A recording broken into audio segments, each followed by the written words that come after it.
except that I have been working with Valium for around 9 years now. I was and I'm still involved in training nurses as well as doctors. Yeah. So today we will be talking about opioids.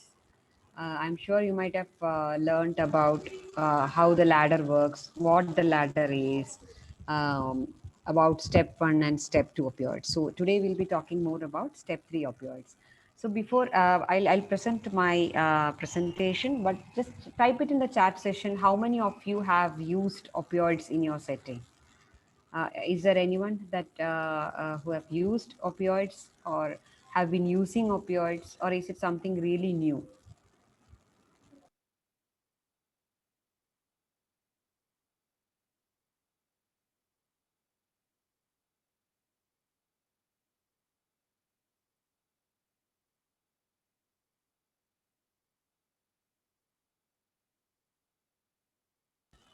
Today I'll be using Dr. Sunil's presentation. Dr. Sunil is our additional director, and this the whole presentation is made by him. I'm just using the same PPT. Thank you to Dr. Sunil for sharing this.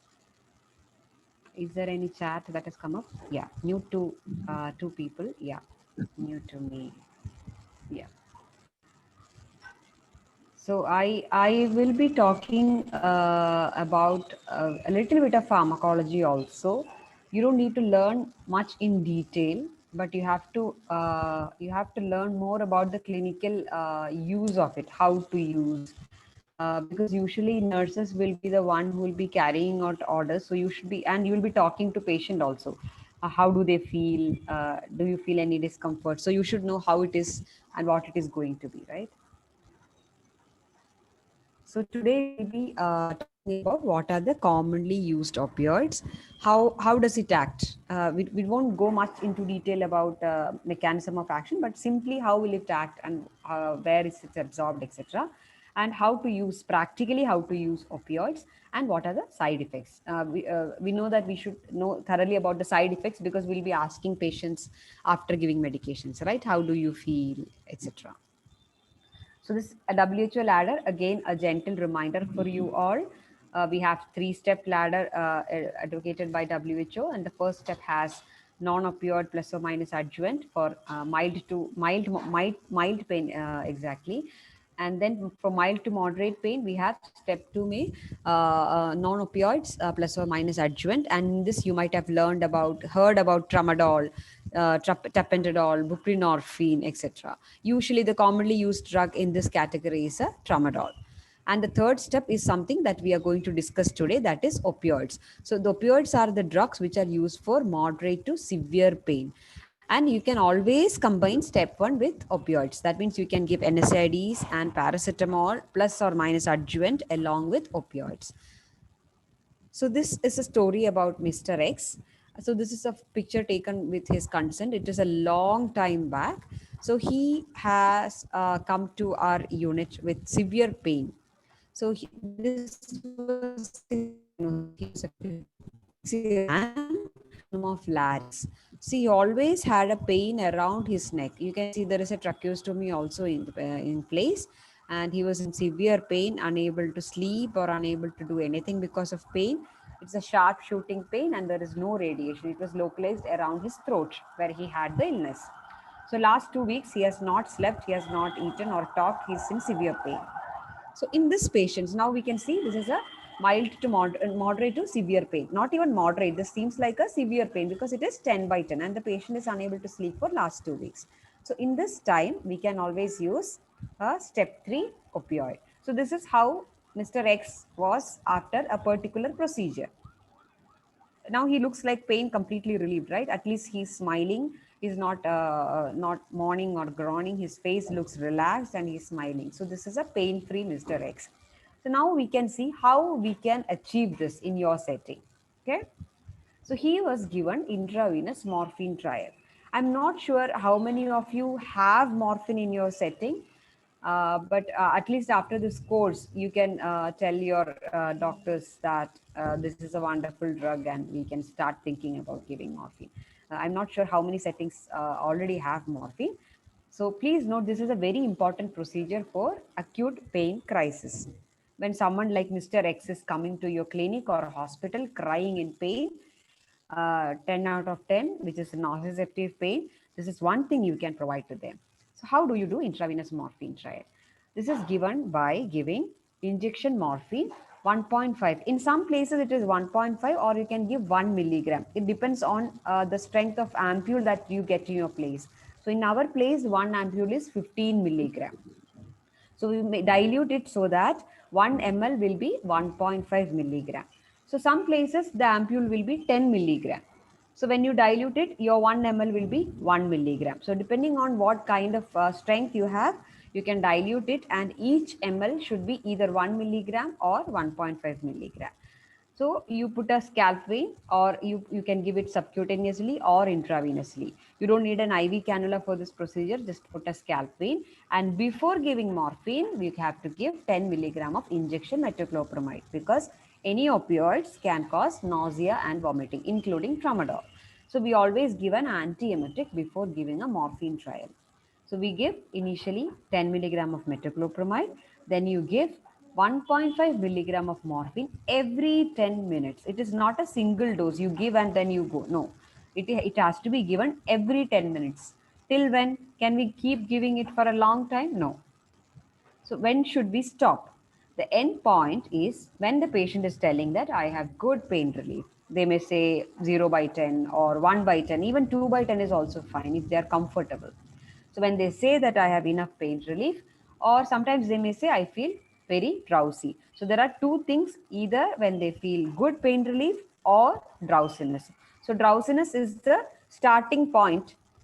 The moment patient says drowsy, you have to stop the trial. So whichever comes first, that is the end point for a intravenous morphine trial. It is not just intravenous, you can also give subcutaneous. So this is a chart that nurses usually maintain when they give IV morphine trial. So you can see the time. So the trial was started at 10 a.m. At that time, the patient had a pain score of 10. Can you see the screen? And then you record, but ask the patient whether you are drowsy or not. Then the patient says, no, I'm not drowsy. So after 10 minutes, 10:10, you ask again, how is your pain now? So the patient says, my pain score is 7 by 10. Again, patient is not drowsy. So you inject the next dose. So you keep giving it every 10 minutes, so that, see, at the end, patient's pain score has become 1. Then you stop the trial. So the patient is pain free. Is it clear to everyone? If you need to know anything more about it, just type it in the chat session. Okay. So every 10 minutes, we have give 1.5 milligram of morphine till the patient's pain score has become 1, or patient is pain free, or the patient is telling you I am drowsy. So how do we convert? So now in this patient, see how much morphine we have given. We have given 4.5 milligram of morphine intravenously. So the conversion is slightly different. You all are familiar with the 1/2 or 1/3 conversion from IV to oral, but this is slightly different because you are not giving a bolus dose. You are giving a slow titration. Every 10 minutes you are giving one dose, not like altogether you are giving 4.5 milligram. So the conversion is slightly different. So 4.5 milligram of IV morphine with good pain relief. So we will see how to convert it into oral. So the conversion would be 5 milligram every 4th hourly. It's not 1/4 or 1/3. You got the 4.5 milligram. You cannot break the tablet. The tablet comes in 10 milligram. The minimum is 10 milligram tablet. You can't break it into 4.5. So you break it into half, which is 5 milligram, and you can give it every 4th hourly. And I'll explain when to give and how to give now. Oral morphine, it has to be given by the clock. Tell the patient to take the medicine even if they are not having pain. It is not SOS dose at all. Never ever tell the patient, okay, whenever you have pain, you take one tablet of morphine. No, it is never SOS. Any analgesics you have to give by the clock, by the mouth, as much as possible. So morphine dose comes at every 4 hours.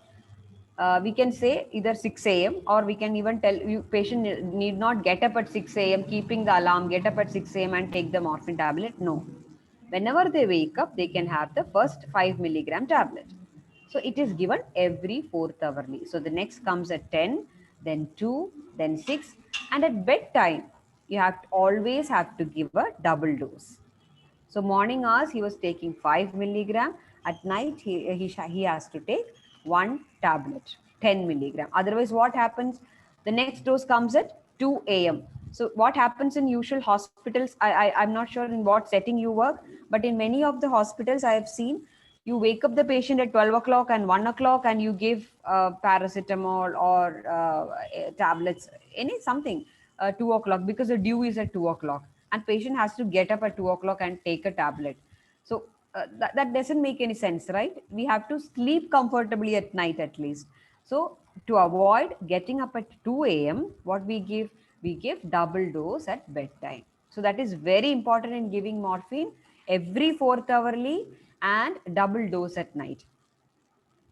And another important thing, have you seen SOS half in this slide? What it is?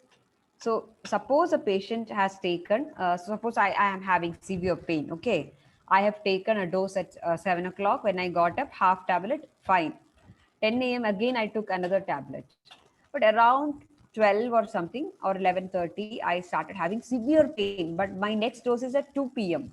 Should I wait in pain till 2 p.m.? No. For in the case of morphine, you can always take an extra tablet at 12 o'clock. Suppose I'm having pain at 12 o'clock, I take an extra half tablet, but I should not skip the 2 p.m. dose. I have to take the 2 p.m. dose. So whatever you are taking, these are extra doses that should not affect your 4th hourly doses. Is that clear for everyone? Can you just type whether it is clear, or if you need more explanation for that?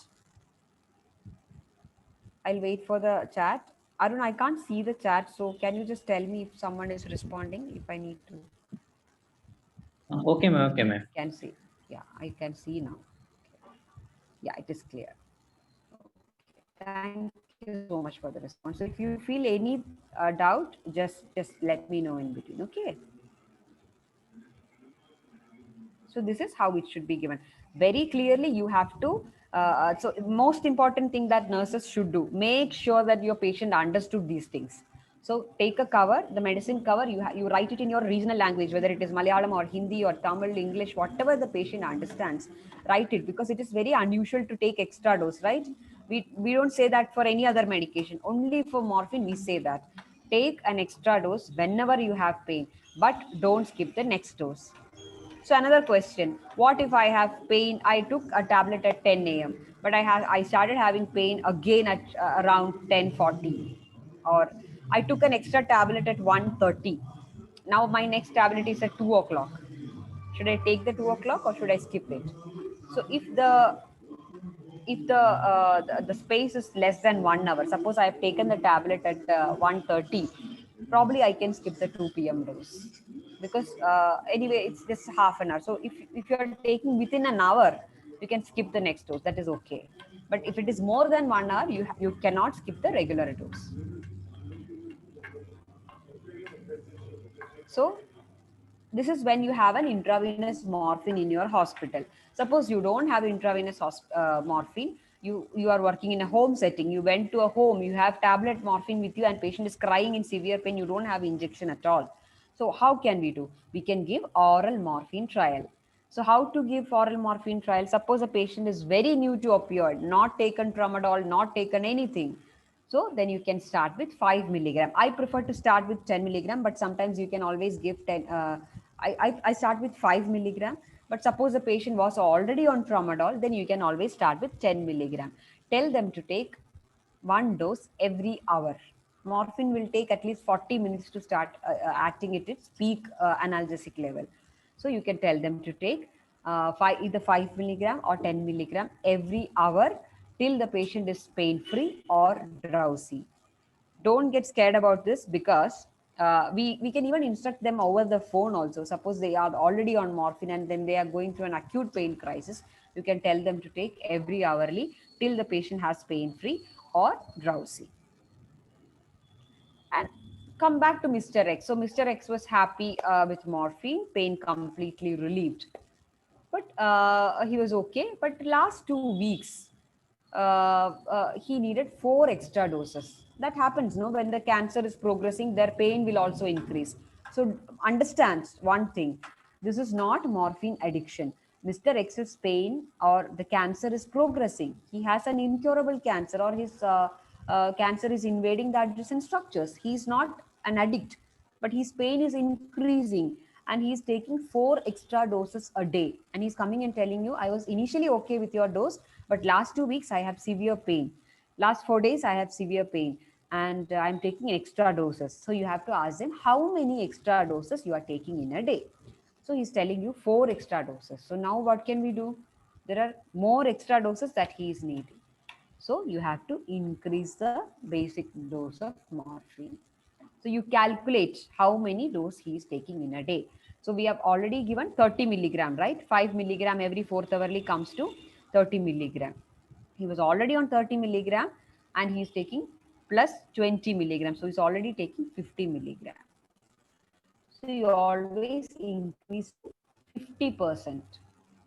So 5 milligram can be increased to 7.5 milligram, or if it is very difficult to break, you can, and you can, if the patient you can monitor very easily, then you can always give 10 milligram also. But usually it should be increased to 50%. So 7.5 milligram every fourth hourly, plus night dose will be double.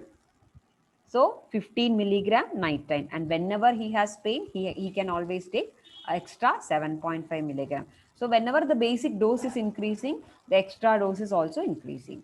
So if the baseline dose is 10 milligram every fourth hourly, then the extra dose will be 10 milligram, and the night dose will be double, that is 20 milligram. So this is how morphine is being given. And how frequently you can give SOS dose of morphine orally? So now no one asks, I'm not asking you because you have not used morphine. Many of you have typed that you have not used it yet.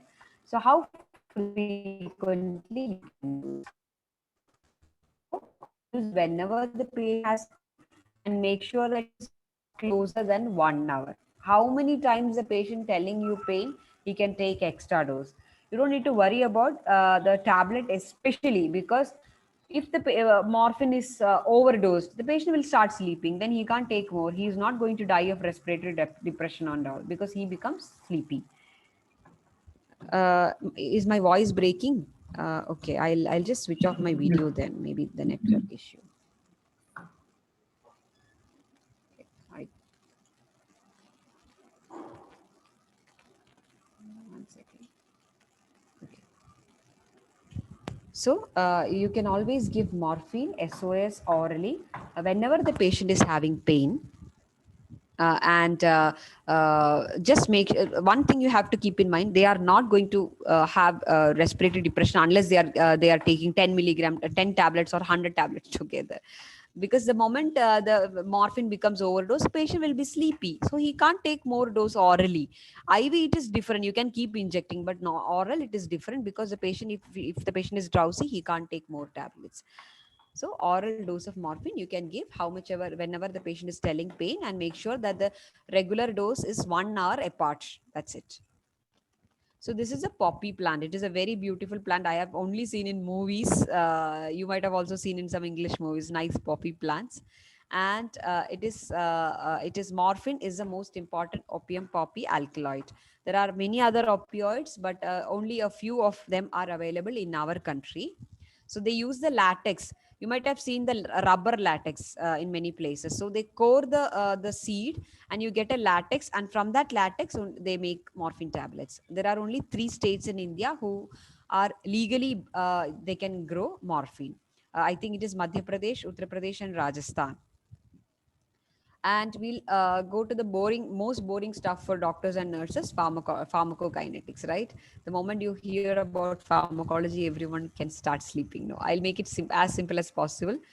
So we don't need to remember whether it is a weak base, alkaline, hydrophilic, etc., but it is absorbed in the upper small bowel, and it has a slower onset and longer duration of action. Sublingual absorption is very low, so the morphine tablets cannot be given sublingually. and we don't know about the buccal and gingival preparation. The only there are very few preparation available in our country. So these sorry. So when you take morphine, it is absorbed in the GIT into the blood vessels, reaches the liver and reaches the circulation. It's very simple. You don't need to blood vessel, portal vein, everything. You can forget. So when you take it, absorbed into the in the GIT, directly to the liver where it is metabolized. So most of the drugs are metabolized in liver and then reaches the circulation and excreted by kidneys. So 99% of metabolites. So the main metabolite that helps in pain relief is that you have to remember. There are two metabolites, M3G and M6G. So we want the six. The six M6G is the one which gives pain relief, but it is only 5 to 10%. The other component is not helping for any pain relief. Arun, can you mute someone's mic? It is on and it is creating a lot of background noise. Some noise is coming. Okay, ma'am. Yeah, thank you. So one thing you have to remember, two metabolites, and the main one which gives pain relief is M6G, not M3G. And how frequently that we addressed, how whenever the patient is telling breakthrough pain, you can give extra tablet of morphine. Now we go back to Mr. X. Now he is okay. We increase the dose because he told he is taking extra doses. Now the dose is 10 milligram every fourth hourly. But he's telling, ma'am, I can't take it every fourth hourly because he has CA larynx, so very difficult to swallow. So every fourth hourly taking water and swallowing is very difficult. What can be done? So here comes another preparation of morphine is sustained release morphine, slightly expensive than the immediate release, but you can take it. Only BD dose can be, only BD dose is needed because it has a duration of action of 12 hours. So he's taking now 60 milligram, 10 milligram every fourth hourly. That means 10 milligram, 6 doses, 60 milligram. So sustained release morphine will be 60 by 2, 30, 30. 30 in the morning, 30 at night. Now he can take only, he need to take only 2 doses. That is another preparation of morphine. So we have seen 3 preparations: injection morphine, immediate release morphine, and sustained release morphine. So these are another preparations of morphine, aqueous solutions. It is not available everywhere. Some of the institutions make their own aqueous solutions. It is not available in our institution also. And tablets can be immediate release, controlled release, extended release, sustained release. So many preparations are there. The cheapest one is the immediate release. And injection morphine, usually it comes as 15 milligram per ml, but in some places I have used 10 milligram per ml ampules also. So there are 2 preparations. Again, going back to Mr. X. So Mr. X was happy with 10 milligram of morphine. Everything was controlled and we changed to sustained release also. But suddenly the caregiver is bringing him to your clinic and telling, now last few days he's very drowsy. You have not increased the dose in 6 months, but suddenly he became drowsy. And then you felt, okay, why it is happening? Is there any accumulation in his blood? We know that it is being excreted by kidneys. So if the kidney is not functioning, his morphine may accumulate in his body. So we checked the serum creatinine. What happened? The serum creatinine was 5 milligram. So it is high. Probably he is going into a renal failure. So what happens? The morphine will accumulate in his body. It is not going out. You are taking every fourth hourly. Everything is getting accumulated very slowly only. It is going out of the body. So what can be done then? So it is now this is what I have said. In renal failure, this M6G gets accumulate. So one thing you can do, either you space the morphine. You can reduce it to 8th hourly or 5 milligram 8th hourly. Or we can tell them to take SOS dose and see how long one dose is lasting, how long it is taking to get out of the body. Or another option would be alternate opioids. We can use another kidney friendly opioids. What is the other opioid that can be given even in renal failure? So you should not stop scaring, oh my god, this is patient is having renal failure, let's stop the morphine. No, the patient is going to have pain. So either you reduce the dose, increase the spacing, or you choose another opioid. So, uh, the Mr. X was sent home and he's okay. We reduced the dose to 5 milligram 8 hourly. Pain is well controlled, no drowsiness.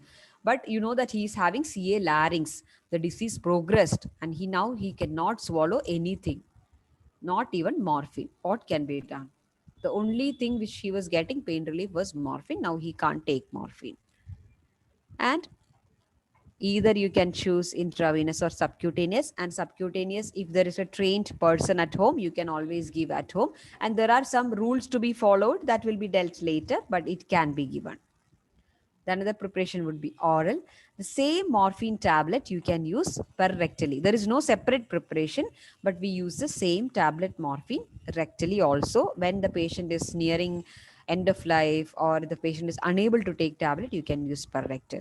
Sometimes we use epidural or intrathecal morphine. Very, very rarely, not routinely. The most common route, suppose if he's my patient and he's in home and he's telling I can't swallow, I will ask him whether you can take it or keep it rectally. That would be the first option for him. If not, uh, uh, if not, we can always give. Oh, sorry, I'll just come to that later. My another option, if he's not able to take orally, or suppose he's embarrassed, too embarrassed to give it rectally. No, madam, I can't just keep everything this tablet rectally every 8 hourly. I want something else. Then probably I may start him on fentanyl.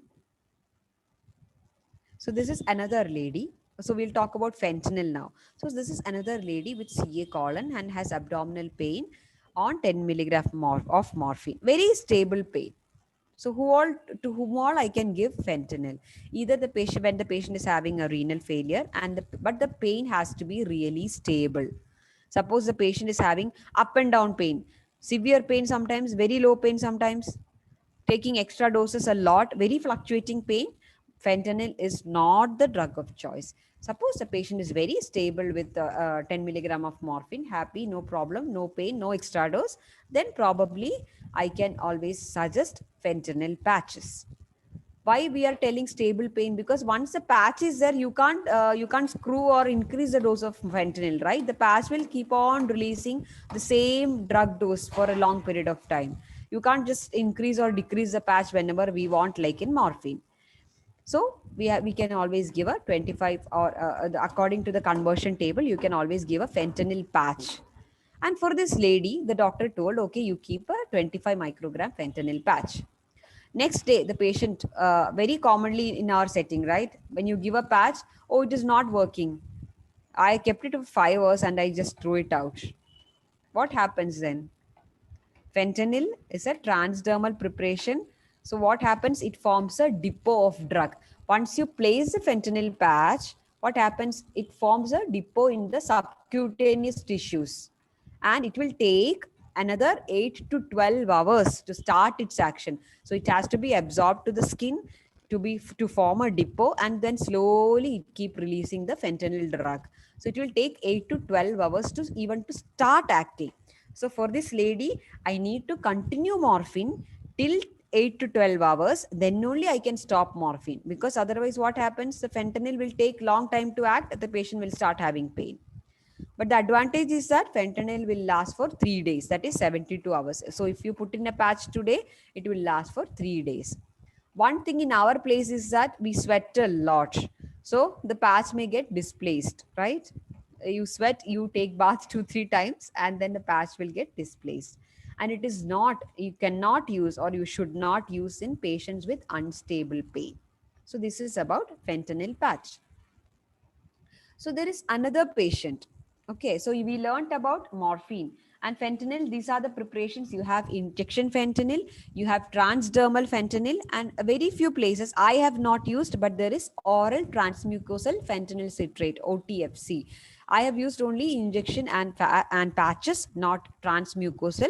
But there are, I think some places have mucosal fentanyl also, which you can keep in the buccal mucosa, or it is supplied as swab sticks or lollipops. You can just take one dose. So this is about fentanyl. It is a safer drug in patients with renal failure, or if patient cannot swallow, you can always keep a patch. Or some patients, when they don't want to take tablets, so you can always give fentanyl patch. The only disadvantage, it costs a lot. Depending on the dose, it ranges anywhere from 200, 600, 700 rupees for patch. But of course, it lasts for 3 days. But those who can afford, you can always give, but never ever the first choice. The first choice of opioid is always morphine. Then once the pain is stable, you can think about changing to fentanyl. It is not the first choice. You might have seen in many hospitals, you might have seen a lot of fentanyl patches and injections, but not morphine. No, morphine is the primary opioid. So another patient, Mr. H, has a carcinoma of lung, and he's telling he has a neuropathic pain. You have heard about neuropathic and nociceptive pain, right? So this patient has a neuropathic pain of the right upper limb, because carcinoma lung, there is always a chance of brachial plexus infiltration or impingement. So he's telling you, I have neuropathic pain of the right upper limb. He is already on morphine and adjuvants like amitriptyline and pregabalin for neuropathic pain. So, we have widely covered all the medications: morphine for nociceptive pain, amitriptyline, and pregabalin. But still, the pain is unrelieved and he has symptoms of toxicity. What are the symptoms of signs of toxicity? Delirium and myoclonus. Always remember, delirium and myoclonus and undue drowsiness are the signs of toxicity. So he attends and tells that he has delirium and myoclonus, but having unrelieved pain. So now morphine is there. You can't increase morphine. You can't increase any of these tablets because patient is already having delirium and myoclonus, already having toxicity. You can't increase any of this. So what is to be done then? So there comes the another alternative, the third opioid available in our country, that is methadone. You don't need to learn a lot about the S-methadone and R-methadone, etc. So the one thing is that methadone is a strong opioid. Methadone has lot of advantages. So it is an opioid, plus it has action like a neuropathic pain medication, like amitriptyline or pregabalin. It has action on serotonin and noradrenaline reuptake inhibitor. So it acts as a neuropathic medication as well as opioid. And another important action is that it acts like an NMDA antagonist. When I say ketamine, you might have heard, right? Most of you might have heard about ketamine, which is usually used in theater settings. So NMDA antagonist, the example is ketamine.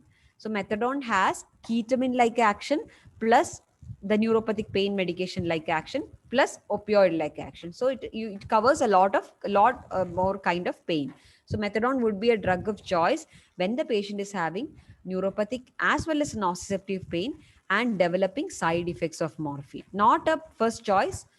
First choice will always be morphine, but when he has additional pain. Only one thing, that it can prolong the QT interval in some patients, not all. It has a complicated distribution. It varies from patient to patient. So for one patient, the dose, the metabolism, the excretion, everything will be different. For the next patient, it is extremely different. So one thing is that methadone, you have to be really cautious in titrating or increasing the dose of methadone. I'm not going into details about tissue binding site free action plasma, because that is not of much of relevance. But it has the wonder fact is that for some patients, so you can see it is written T half is 8 to 60 hours. So it is a wide range. For me, it may act for 8 hours. For another patient, it may act for another 60 hours. So the titration has to be really careful. It is not for same for all the patients. It can change from person to person. And of course, the metabolism is in the liver and it is excreted by kidneys. I'm not going into the papers anyway. These are the guidelines. This is also important for nurses. This is one thing that we use in our institute. When the doctor is deciding to start morphine, first thing we look for is that do we have a reliable caregiver, because methadone is a very different drug. It takes it as I told, it is different for different people. So you can't just give one dose and send them home. I am very confident to send more patients in morphine, but for methadone, I need a caregiver who will understand and who will take the responsibility to give the medications on time. So if there is no reliable caregiver, we wouldn't start methadone firsthand.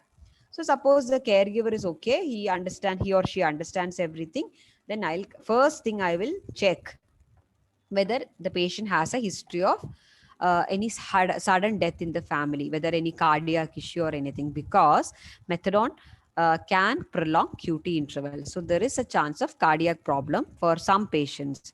So if the patient is telling, no, I don't have any cardiac issue, then I can always start methadone.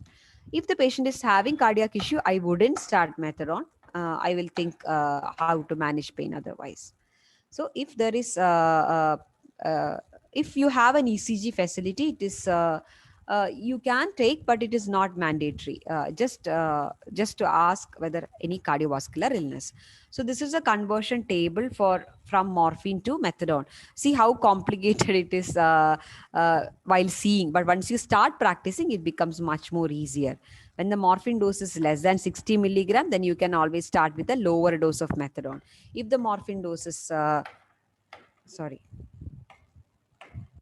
if the morphine dose is more than 60 milligram, then according to age, you have to convert either 10:1 or 20:2. You don't need to buy heart. We'll be sending this presentation, so you can just go through it, how to convert from morphine to methadone.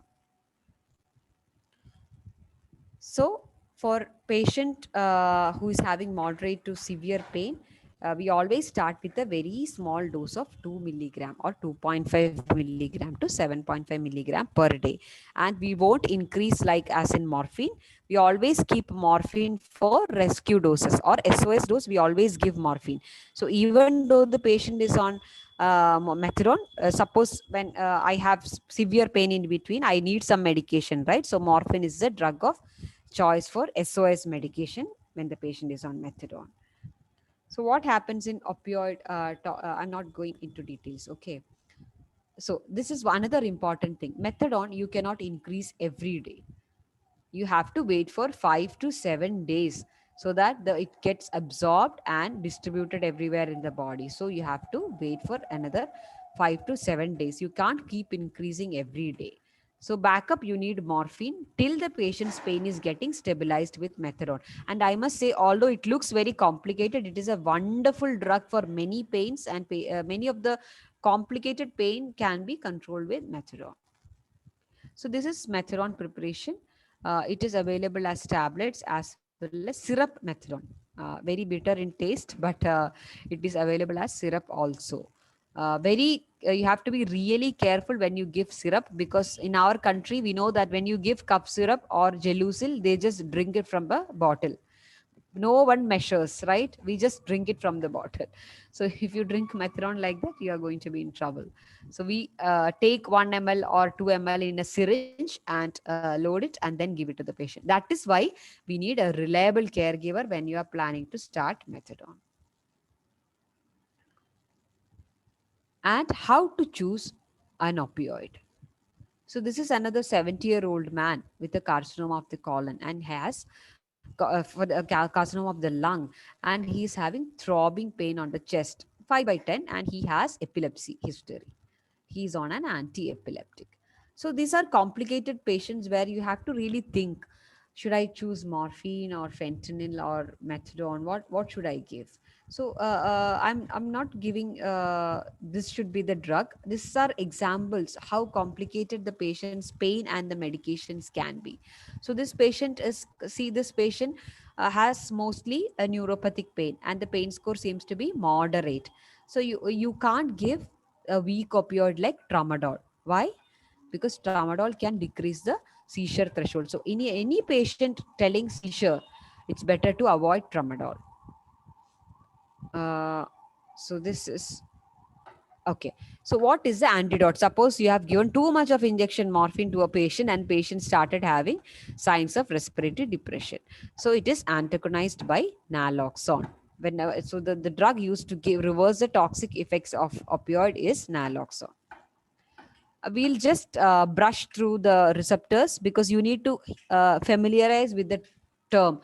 Don't remember kappa, beta, gamma, etc. But mu receptor. The main receptor is mu.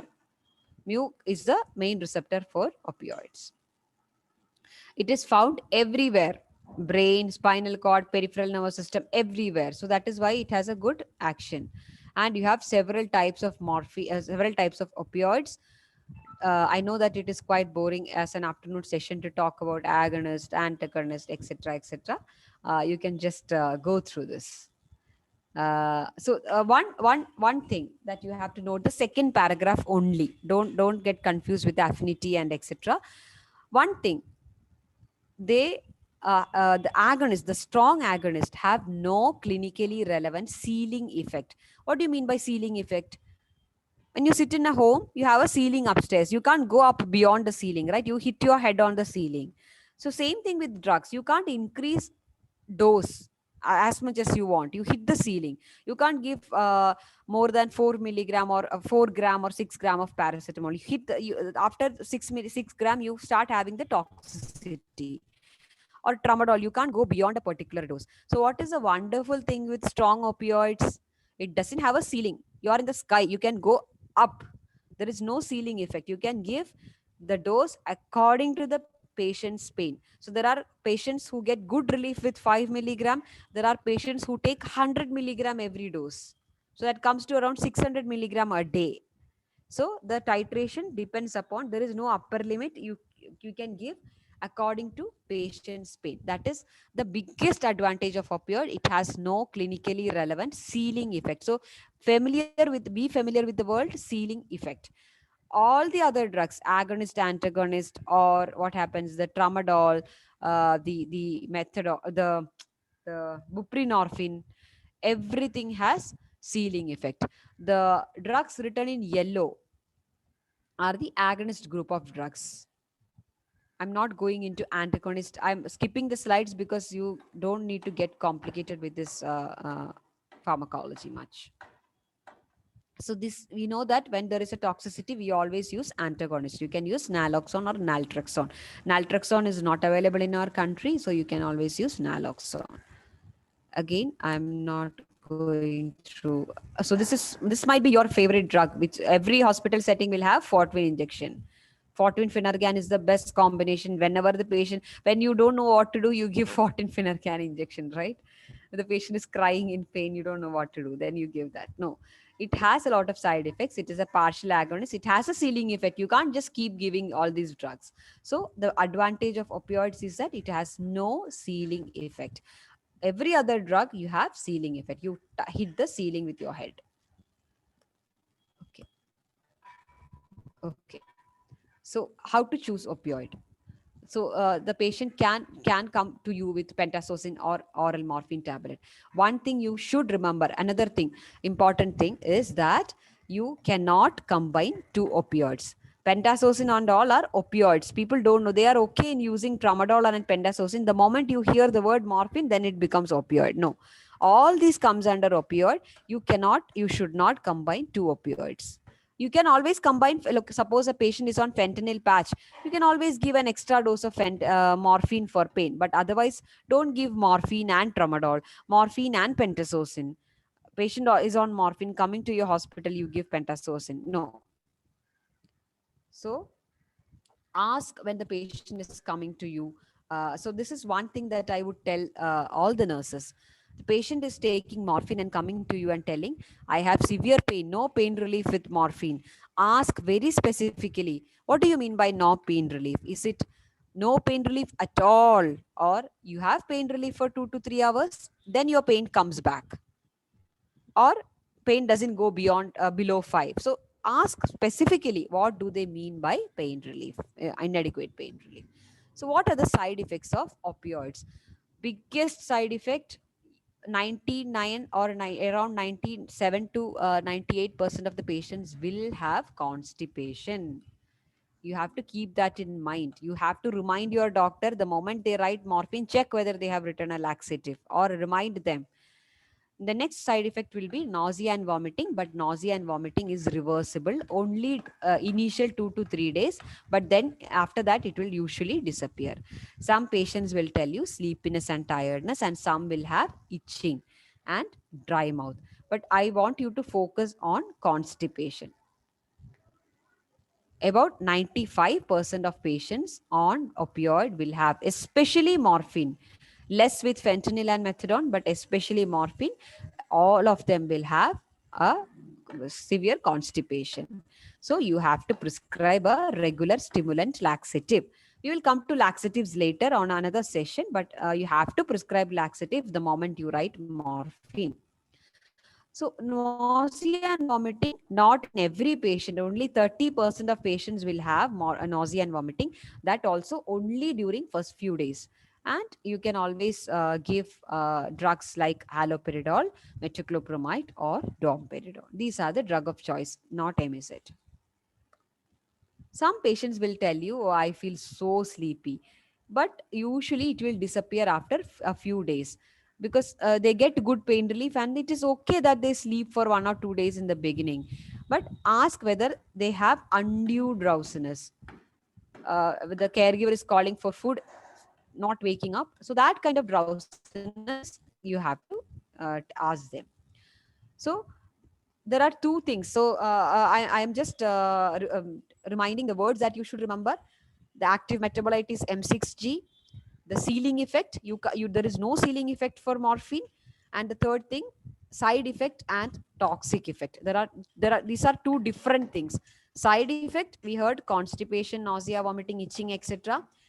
Toxic effect, toxic effect means what? You have given a toxic dose of morphine, not side effect. So you have to be very clear about side effect and toxic effect.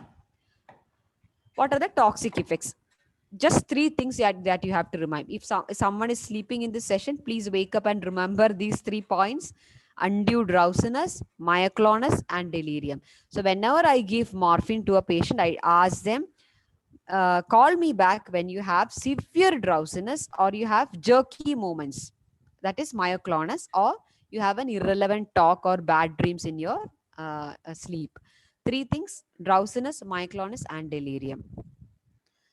Everyone is worried about respiratory depression. Do they cause respiratory depression? Very rarely they have respiratory depression when they take medications by the mouth, because they become drowsy. Then how can you take more tablets to become respiratory to cause respiratory depression? Very rare. Do they cause addiction? Okay, that I need some response in the chat session. Can you just tell me whether morphine can cause addiction for Mr. X? Not for me, I am asking. So suppose the Mr. X we have seen in the beginning with carcinoma larynx and in severe pain, coming again and again and telling us, okay, my pain is increased. What happens? What do you think? Should we can they cause addiction? You can just type it in the chat.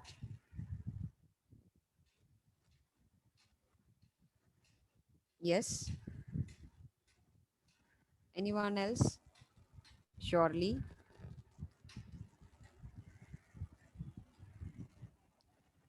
Yeah, to some extent you can say, okay, yes, surely. Yeah, in some cases would be something that I would say.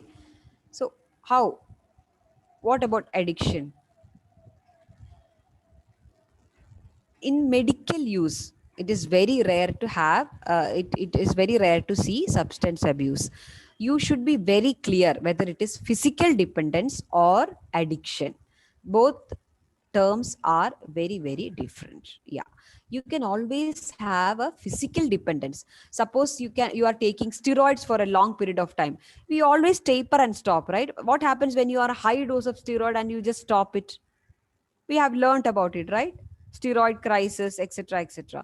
So we don't stop it. Or what, you are on an antipsychotic drug, you are on an antidepressant, you take it for years and then you stop it. You always have a physical dependence, you always have a withdrawal symptom. It is not addiction. So Mr. X, remember, Mr. X came to you telling that initially I had good pain relief, ma'am, but now I need more. I am taking 4 to 5 doses of morphine. It is not addiction. You have to evaluate thoroughly why you are taking extra dose, when your pain is coming, how long your pain relief lasts. So his disease is progressing. That is why he has increased pain. It is not addiction. So it is different from addiction. Physical dependence is different and psychological. Sometimes the disease progresses, so they are bound to have more pain. And we look very suspicious at them. Oh, you are taking 4 to 5 doses. You started becoming an addict. Or the family tells you, sister, I think it is very dangerous. Now he is taking lot of opioids. So kindly stop it. So you have to educate them. It is different. Psychological addiction, disease progression, and physical dependence. Three of them are different. And we always care about risk of addiction. There are more chances of addiction in a patient with non-cancer illness. Suppose I'm giving this to a patient with another, not cancer, but another patient with a pain, then I have to be a little bit cautious about addiction potential. But we have a lot of patients here with peripheral vascular disease and chronic pancreatitis on morphine for more than years and years. They do pretty well. They don't take an extra dose or unsanctioned dose of morphine. So what is addiction? Addiction is a disease. It is not something that I take it for my pleasure. No, it is a disease with genetic, psychological, and environmental factors. And they use a lot of drugs. There will be craving. That is one word you can remember. There will be craving and unsanctioned doses. Physical dependence is mainly when you stop a particular drug, your body got adapted to it. So when you stop it, you will have a withdrawal syndrome. Uh, so another is it clear about addiction and psychological dependence? So suppose the pain is a antagonist. The pain is a physiological antagonist. I have pain, so I'm taking morphine. If I don't have pain and I'm taking morphine, yes, I can become an addict. And I don't think oral morphine would be the drug of choice for addicts. Usually they prefer either injectable preparations. Generally oral tablets are not preferred by addicts, but even if so, the addiction chances are very rare when you have a severe pain. If the patient is having pain, it itself is a physiologic antagonist for morphine addiction. So if I have I want to take it for pleasure, yeah, I can become an addict. But if I have cancer and I'm in severe pain, or I have no not cancer, anything else, and I'm in severe pain, moderate the severe pain, then it is highly unlikely to become an addict. So these are all evidence based. I'm not just blabbering, but these are all evidence based, and people do practice this all over the world. And I have not had any chance of seeing addiction till now, so you don't need to worry about that. Yes, in non-cancer patients you need to be slightly careful when you give, but I will not prevent giving also. So cost per day, see how cheap the morphine and methadone is. Just 3 to 4 rupees a day.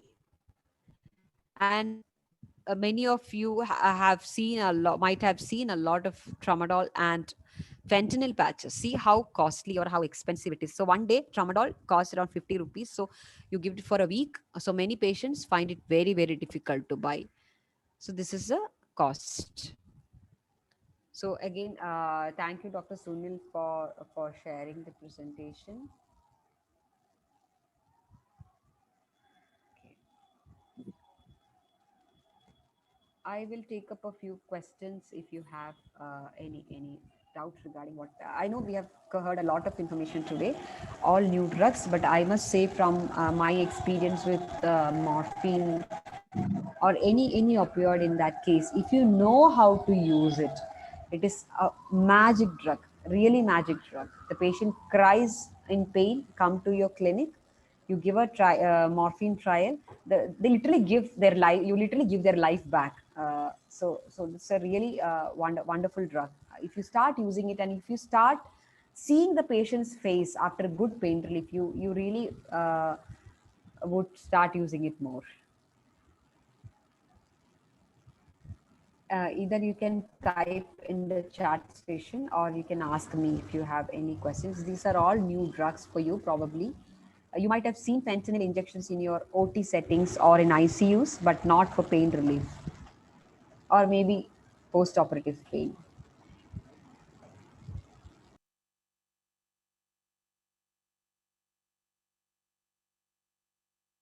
You can tell me any area if it is unclear. I can tell explain more.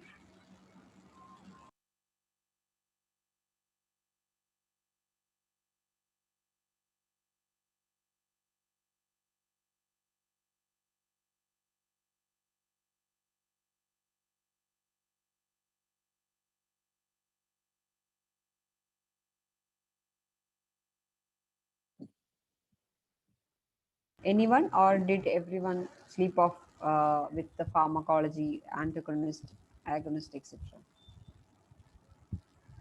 So, what is the maximum strength of morphine we have in Kerala? So, in our institute, it is different in different places, I guess. In RCC, it is different, but in Pallium India, we have 10, 20, and 50. Uh, so, we adjust the dose by breaking one third, one half, one fourth, etc. But usually, it is 10, 20, and 50 milligram of morphine. Ampules injections comes in 15 milligram ampule. So 1 ml is 15 ml. So we get we in Kerala it is available sustained release, but we purchase only immediate release. Sustained release because most of the patients usually have very unstable pain. We very rarely get the chance to use sustained release.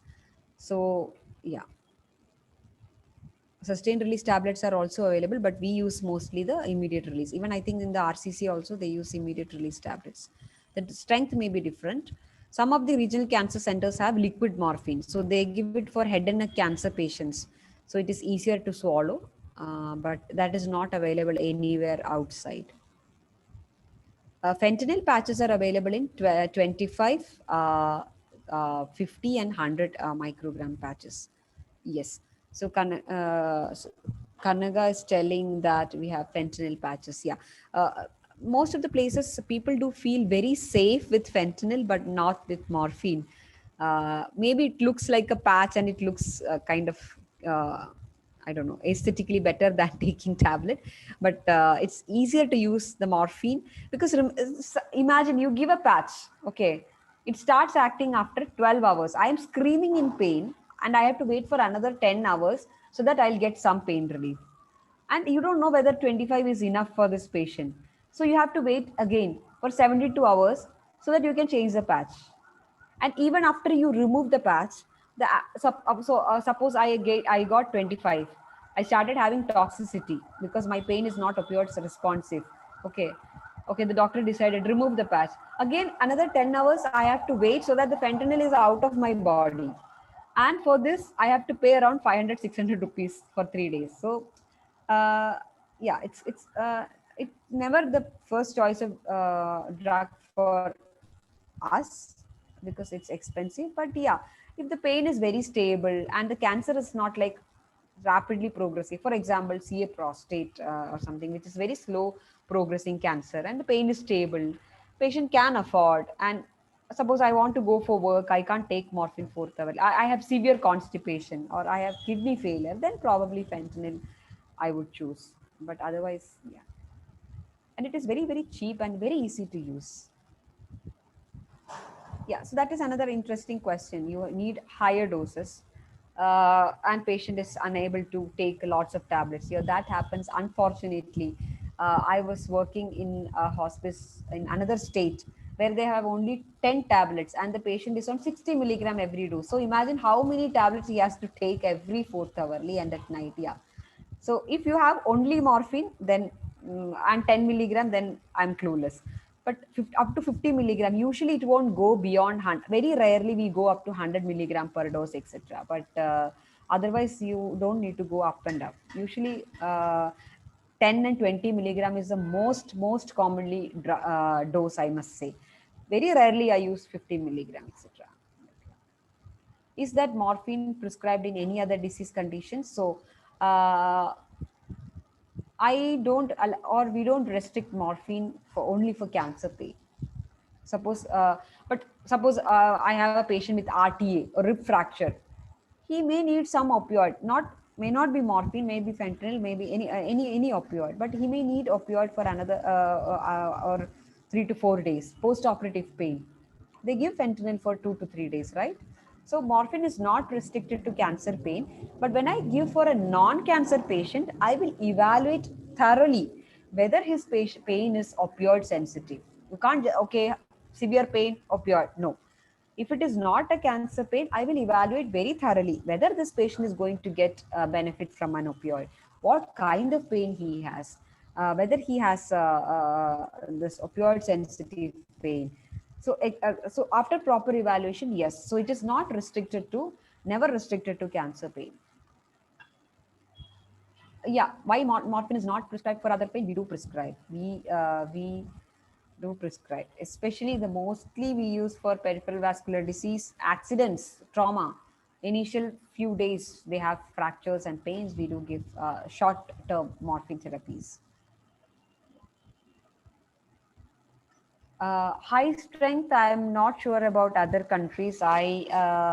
Other countries they don't go. I think when the strength is increasing, they have oxycodone, hydromorphone, etc. Yes, oxycodone, etc. Hydromorphone are all very expensive drug. We had only morphine till 1 or 2 years back. Methadone came very very recently because we wanted methadone because methadone is the cheapest next to morphine. Yeah, cost for another oxycodone and hydromorphone, everything is very uh, it's very expensive. High strength, I think people very rarely go for high strength in terms of pain. Usually the pain will be controlled with whatever dose we have. We never had an issue that we reach the maximum, we don't have the tablet, but patient still has pain. Then we need to reevaluate. Is this patient having opioid sensitive pain? Does he need any other procedure, any intervention, any block, nerve block? So that has never been a problem for us. If it is going beyond 75, 100 milligram, then I'll probably ask the patient to come back. I will start again from the beginning. Sit there, start assessing pain, attention to detail. Did I miss something? Do I need to add something else? Do I need to add more adjuvants? Yes. So it's never been a problem that I have only 50 milligram, so I struggle because of the dose. No. Very rarely we go up to 100, 200 milligrams. Very very rarely. Even 50 milligram also people don't use it at all. So the nurses always tells us, is a don't forget that we have 50 milligram, give it to someone. So we need to get a patient who needs 50 milligram, right? So 10 and 20 is reasonably okay to control many of the pain. That's a from practical, very very practical experience, not any evidence based or any journal published, but very rarely we get to reach the 50 milligram.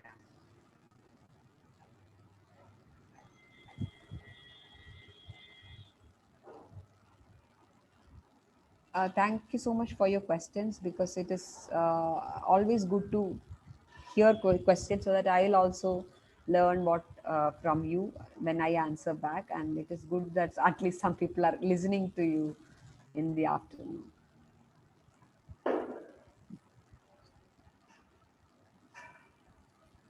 So yeah, the takeaway from the discussion, not restricted to cancer pain. You can always give for non-cancer pain. But this is a group of nurses, right? All are nurses in this group. So I think the Yes, ma'am. problem is with us doctors. We don't give morphine for non-cancer pain.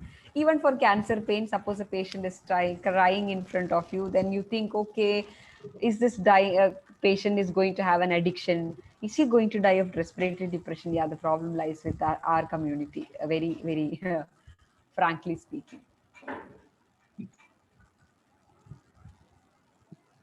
Nowhere it is written it should not be given for non-cancer pain. You have to be cautious in non-cancer pain. I agree. We never had a problem in lot of non-cancer patients taking morphine.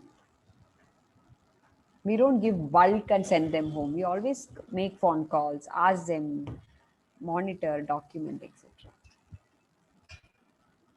Thank you everyone for your feedback. So I must say to this group before the case presentation, in our place, nurses do a lot of backbone work for us. So usually they assess pain on their own and tell. We have a good discussion between us about titration. So that is why it is very important for you to understand how we titrate, how we increase the dose. I usually ask the nurse with me, what do you think? Should we increase to 10 or should we increase to 7.5? So then they may know whether the patient's caregiver is okay to break it into 7.5. Sometimes my nurse will tell, I don't think that old lady is able to break this. Madam, you give 10 milligram, that is much more easier. And I will follow up. So the nurse makes sure that every patient that I start with morphine, they give a phone call on the third day. So today I'm starting morphine for someone. They make a phone call on the third day and ask how they are doing, any toxicity, anything. and they write it out. Okay, I call the patient, no toxicity, good pain relief. So that is one thing that the nurses follow up in our place. So they should have a good knowledge about this drug nicely. Even if your doctor is prescribing, you should know uh, what it is, what you are giving, what your patient is having.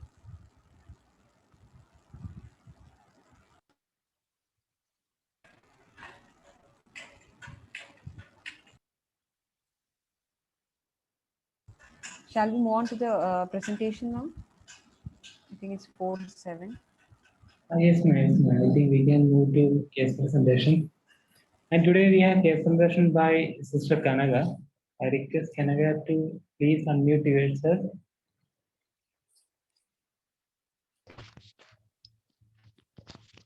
Hello, hi, good afternoon.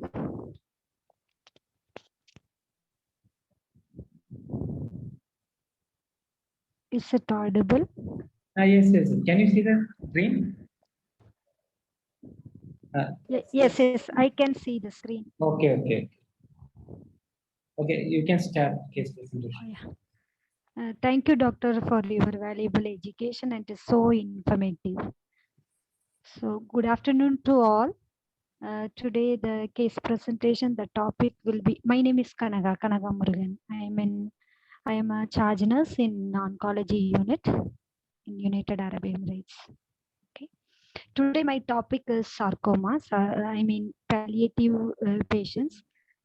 This patient has a case of, metastatic having sarcoma of the spine. He's there in my palliative care. So why I took this topic, because this patient is very young and he has lot of concern, and that can be discussed in our forum. That might help you all, and I will also get an idea from your side as an expert. Okay, so the case I'm going to discuss about metastatic having sarcoma of the spine, and this patient is from Pakistan, and background of him, he is working here in UAE, but because of the sickness right now he is not on job, and he lost his job. His father is the one taking care. Next slide. He came to ER, the complaints of fever, abdominal pain, dyspepsia, nausea, vomiting, poor oral intake, severe constipation, paraplegia, police with urinary infection, and particularly this is Acinetobacter baumannii present in the urine. On and off, the patient is having blood vomiting. The history of the illness, actually 26 years old. I mean, 1 year back, he was diagnosed metastatic having sarcoma in Pakistan when he went for, vacation. So there they found, because of this metastatic sarcoma, initially he had weakness in the leg and numbness he got in the beginning. Then he was going to the hospital and taking for, like temporary treatment. It was not solved. Finally, he has undergone the biopsy and all the tests.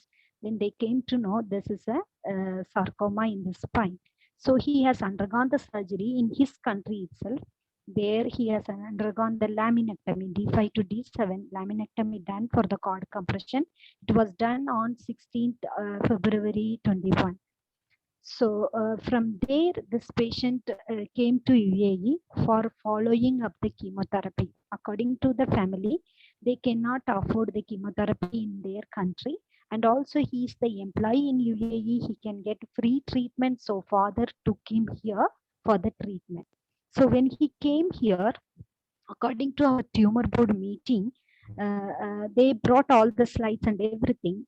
After reviewing all the things, according to the tumor board, they want to start the adjuvant chemotherapy.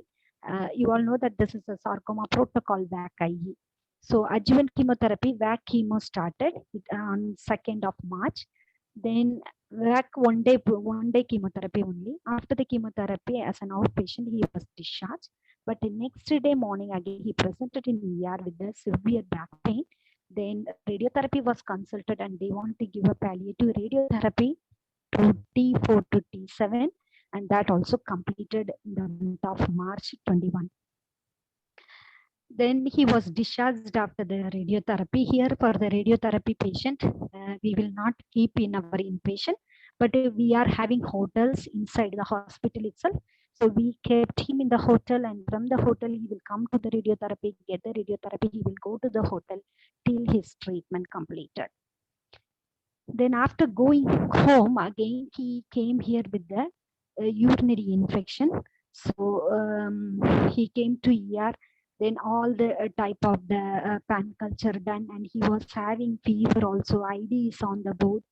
Then he got a febrile neutropenia because he already received the first line of chemotherapy, and he got febrile neutropenia. All bone marrow depression happened. He got thrombocytopenia. So he is complaining of the presenting illness. I told you he got a bleeding, on and off vomiting of the blood he has. Then severe infection in the urine. He cannot feel because he is paraplegic. Then when he came, he was in inpatient, and with the ID, with the febrile neutropenia, we treated with the GCSF, all supportive treatment he got it. He is supposed to have the next chemo IE. So VAC and IE will be the alternative therapy for the sarcoma. And he has to get this IE, but he is not, unfortunately, he is not able to continue the treatment because of his weakness. Generalized weakness, performance status already 4, and again his case is deteriorating. He cannot take any food, and constipation also severe. Next. So when they did the examination in this admission, so general surgery is on the board because of vomiting, and the patient has severe constipation also, and they want to insert the NGT, inserted the NGT. Then he has a poor oral intake, dietitian on the board, and patient had some NG feeding also. CT abdomen done, and CT pelvis also done. It shows, there is no air, there is no free air movement because severely obstructed. So that's the reason the CT abdomen and pelvis, and also the patient has undergone all type of the CT cap complete assessment done. So the disease is anyway progressing. They don't want to continue the chemotherapy.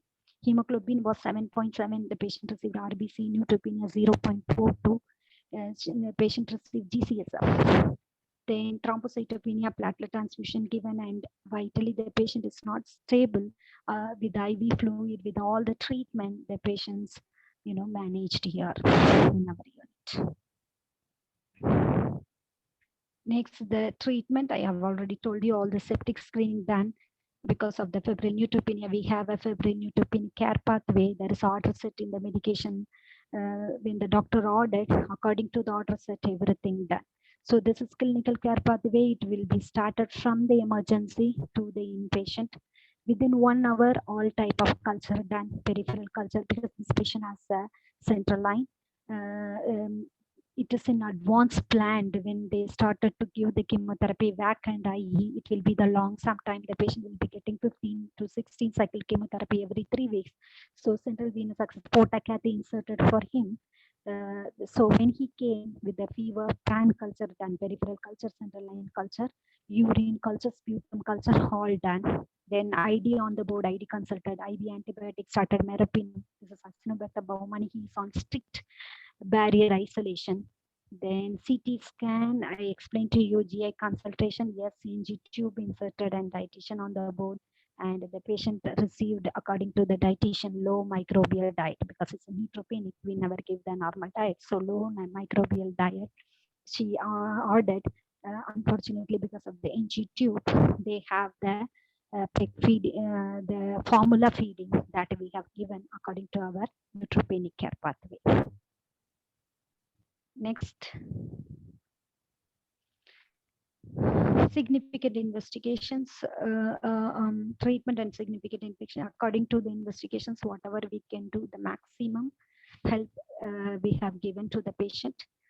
For the constipations, laxatives ordered. Here I will discuss about the medications. Then oncology consultation, though only 1 cycle the patient received the chemotherapy, this much deteriorated, they are not happy to continue the chemotherapy. So many meetings done with the consultant, oncology consultant and the family, because they're very young age, they don't want to go for the palliative care. So psychology on the board and social worker on the board, there will be the family meeting. Eventually the family agreed for palliative care, comfort care. Then the patient was transferred from oncology to the palliative care, and they documented DNR also. The patient is not for resuscitation. Here the most aspect, psychosocial aspect, he is not married and very engaged. So emotionally very distressed, economically poor, because he lost his job. Father is the only one working, and he is need of spiritual support as per her conversation. He's talking a lot about that he needs a spiritual care or support. Then father also stressed, very much stressed, because he is the only one being with the son. Mother is in Pakistan and emotionally broken. So this is about their psychosocial aspect. Next.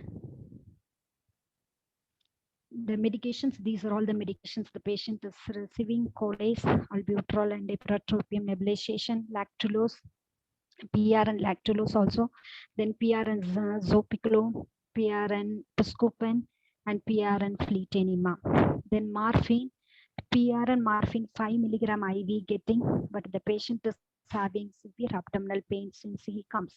So all type of WHO ladder pain we tried, and finally the pain is severe. So they started with morphine continuous IV, 0.5 milligram per hour. Then the PCA also added. This is a bolus 3 milligram per hour. So he's getting through the mitral pump. Urinary infection, it is relieved from the antibiotic.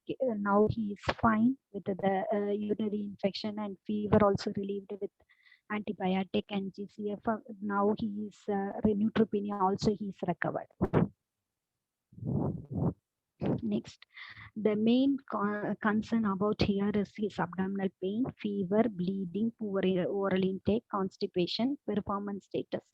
4, completely he is dependent on nurses.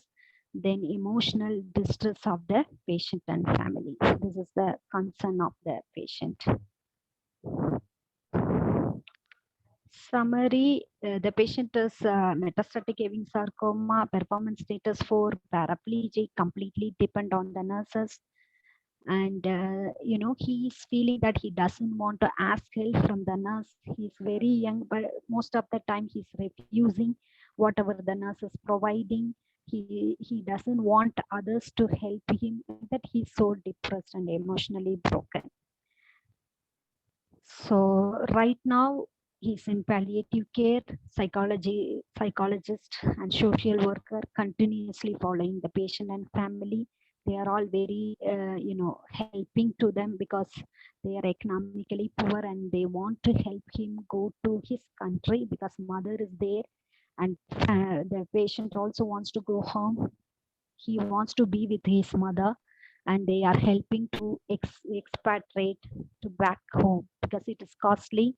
They don't have money, but the hospital will help them to go to his country and get comfortable care from the mother and the back home.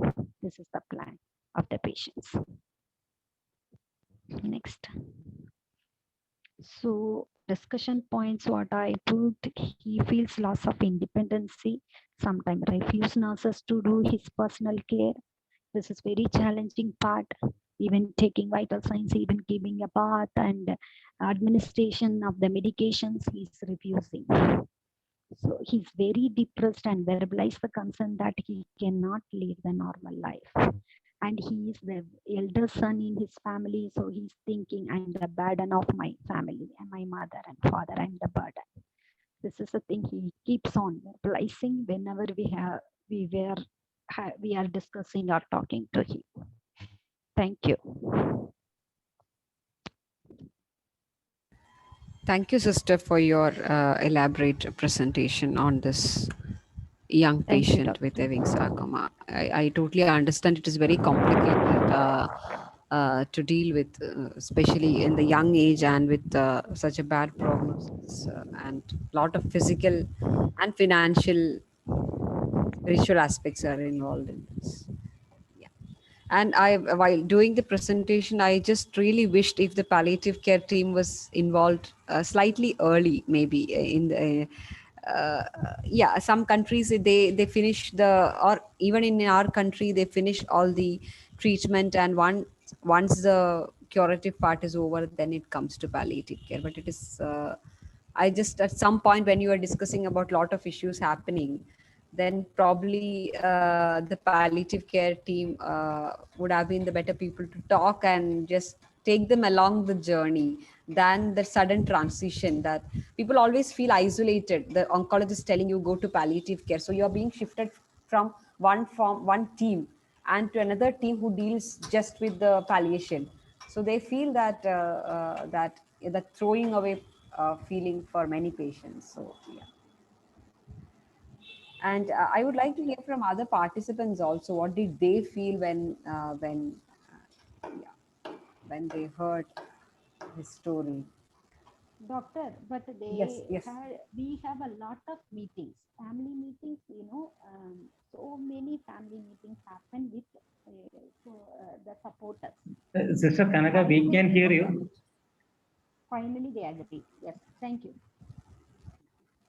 Yeah, I totally. I'm not telling the palliative care team side conversation, but I'm telling if even in India, what happens? The oncologists do all the treatment and then say, okay, nothing is working. Now you are referred to palliative care. So the what the patients feel from their side, many of them have shared is that okay, you are abandoning us. You are sending us to another team where there is no hope.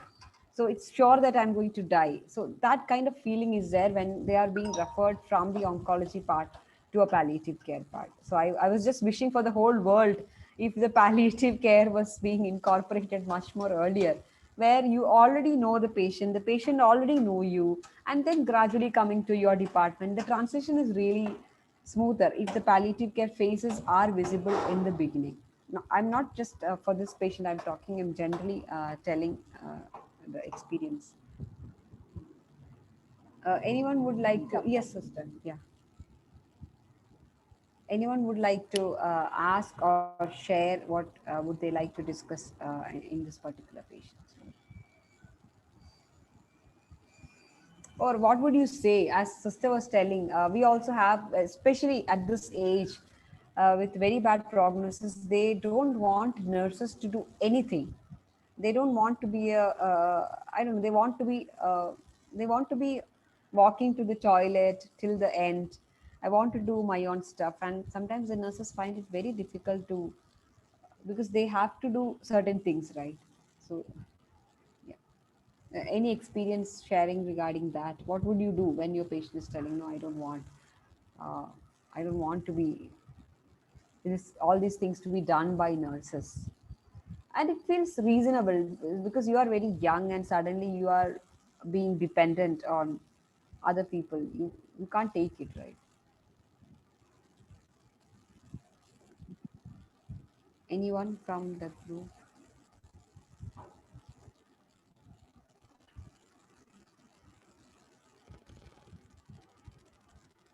Anyone had an experience like this, and how did you deal with that?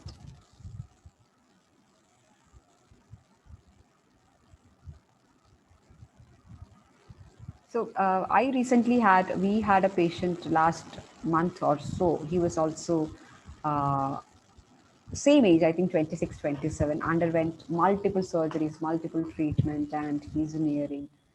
So the good thing was that he also had the same issue. Like, I don't want the nurses to do things, or anyone in the family. No one should do it. I should myself should go to the toilet or personal care. I need to do that. So one thing was that we knew that it is going to be really complicated when he becomes wheelchair bound or bed bound. Then it is going to be a real trouble for every one of us. Then if he is not letting us to do anything. So one thing was that, not for this patient, because this Sister Kanaga's patient is anyway going back to his country, but we prepare the patient beforehand that you are going to need help in the future, not in a harsh way, but gradually this is how it is progressing. So later on, you will need more help. You may need help even for mobilizing. You may need help even for feeding, even for getting up and sitting, even for talking. So that progression you have to day by day, is gradually you have to tell that you are going to be, you have to prepare the patient for what is coming in the future. And I kept telling the patient whenever every one of us, that you may need to be dependent on a later side. This is okay for now, but this may not be the case next week. Next week, you may need more help for all this. So he got the time over days that, okay, this is how it is going to be. He kept refusing, but at some point he became bedridden and he could not do anything on his own. And he did not let the nurses to see his body. So ultimately ended up in bed sores, which we felt really bad because he did let us check or do. So that is how, the only thing we can do from our side is that we have to prepare them for more dependence, and that is okay. We are here just to help you. Then that is okay. And there is one comment. There are comments coming. Yeah.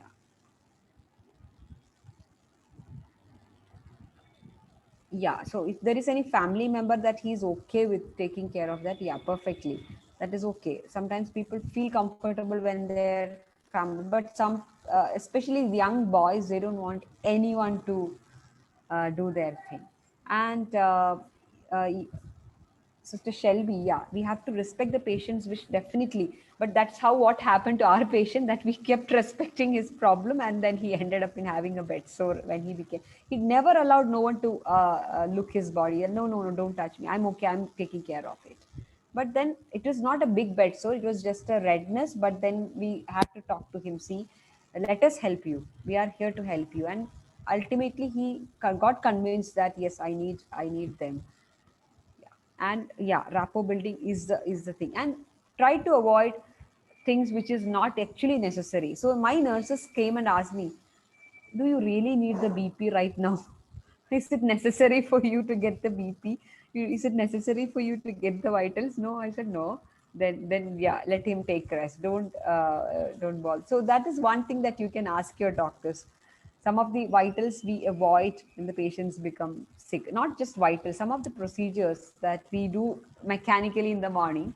So he didn't want to get up in the morning. That is okay. The bed making time is 6 o'clock. He never wanted it. So it's okay. So the nurses told, okay, fine, we come at 10 o'clock. So that is how that small negotiations with the patients work. I know that you are all wonderful people because nurses manages it like more than us, negotiating with the patient and get them to your in a midway where they don't feel disrespected. And yeah, anything else from you?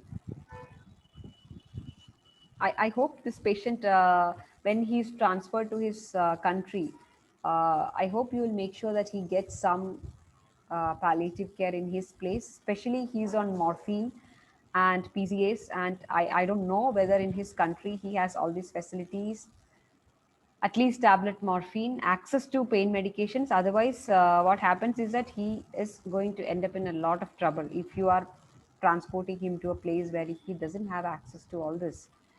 Uh, so, especially when you transfer or uh, sent to another setting, make sure that and that has to be told to him also. So these are the medications that you get here.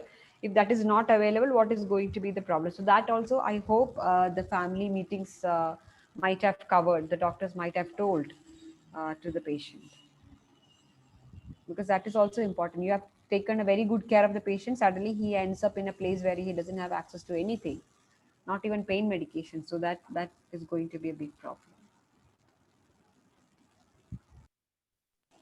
Yes, yeah, I agree. Agree with you. Yeah, so if the doctors are not thinking about it, That's true. remind them and the family, ask them where they are living, try to, so rather than just sending, if it is possible to talk to the palliative care team, give a proper handover and stuff, then it is much more smoother, because we want the patient, irrespective of whether he is with you or someone else, we want him to have a comfortable ending, pain free. So if that is possible from your side, that is one thing that we can Yes, do yes, more. yeah. That can be done. Yeah, that usually we are doing. This is our practice. Yeah, because it's another country and we don't know the accessibility stuff Yes. and medications. Yes. Yeah. Thank you. Thank you, sister, and thank you everyone else for whatever inputs you are giving from your side. Shall we conclude, Arun? Yes, ma'am. Just if anyone having any comments or anything. And ma'am, Sridevi ma'am, today we have a guest also. Okay. That lovely ma'am. She's a retired military nurse. That Lieutenant Colonel Lovely Anthony. Ma'am, do you want to Okay. share anything, ma'am? No, thank you. It was very interesting and very interesting session. Sorry, ma'am. Can you please introduce yourself? What you are doing here? How you are supporting us? I'm Lieutenant Colonel Lovely Anthony. I have served. I have done my MSc Nursing and MPhil Nursing from Manipal College of Nursing. I'm basically a graduate from Armed Forces Medical College, and worked in the Army for 24 years and took retirement. Now I'm working here. I was working as a principal College of Nursing in Kerala. For the last 10 months, I was sitting at home. Now I just joined Pallium India and helping them some of the curriculum work. So just like that, I attended your session today. It was very interesting. In fact, last week also I attended. It was very interesting and very refreshing. In fact, we used to give in our days, we used to give injection morphine for burns. Severe burns patient. I was remembering it actually. Like we used to give 3 milligram injection IV morphine for every hourly those days. Now I'm not in active clinical practice, so I'm not very sure, but it was, we used to give it like that. And I don't have any much of palliative care experience, though I have done my MPhil research in palliative care, and that is why I got connected here. Thank you so much. It was very interesting session. Okay, thank you, ma'am. Thank you for joining us anyway. And you are not missing out anything because morphine is not being given for burns patients yet. So that has stopped years back, I guess. Now we are all fighting to get that back. But patient used to get very good pain relief those days. Maybe I'm telling about maybe 20 years back. Definitely it will give a lot of pain relief, but no one takes care of the pain actually. It's the patient's problem, not the treating people's problem. Thank you so much everyone for joining us. Yeah, thank you so much for your feedbacks. Arun? Okay, thank you, Sridevi ma'am. Thank you, Lovely ma'am. And thank you all. And especially special thanks to Sister Sister Kanaga. Yes, okay, Sister Kanaga also presented very well. And today there is some technical issue for the feedback, but actually I share the feedback on our WhatsApp group. Okay, thank you. Thank you, Arun. Okay.